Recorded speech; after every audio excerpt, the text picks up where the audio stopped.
Democracy is dead in China. That's what you hear. President Xi Jinping is rolling back political freedoms and wants to rule forever, so democracy doesn't stand a chance. We made our award-winning short documentary film, Democracy Road, in part to make the point that China has actually made good progress toward democracy and is even doing better than India, which many call the largest democracy in the world. This is all part of our broader point that we need to rethink how democracy really develops.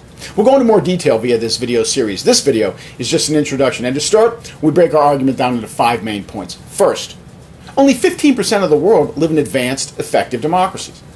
And after all the effort in Iraq and Afghanistan, and even the Arab Spring, we end up with virtually no democracy in any of those countries. 2 conclusions. 1, democracy is very difficult. 2, we aren't very good at spreading it. Frankly, we don't have much reason to be confident that we know what we're doing, so rethinking our approach, not much of a stretch. Secondly, elections aren't enough. We tend to equate elections with democracy. If a country has an election, it's democratic. But there are many so-called democracies with so much corruption, police coercion, stifling of dissent, these kinds of things. They don't look anything like real democracies. Democracy requires more than elections, including the rule of law, which many countries don't have. These dysfunctional democracies, as they're called, all have one thing in common: poverty. Poor countries make for bad democracies. Rich ones make for good democracies. The pattern, remarkably consistent. There's clearly a correlation between economic development and democracy, suggesting, among other things, that less developed countries aren't ready for democracy. Fortunately, there's a way to get them ready: capitalism.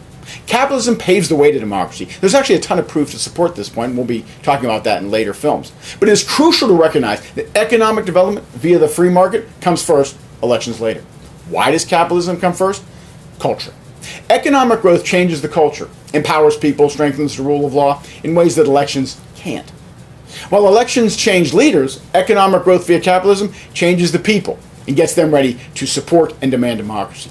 That's the key.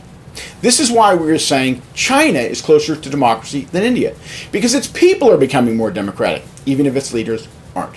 This is also why we are saying that we need to rethink our approach to democratization.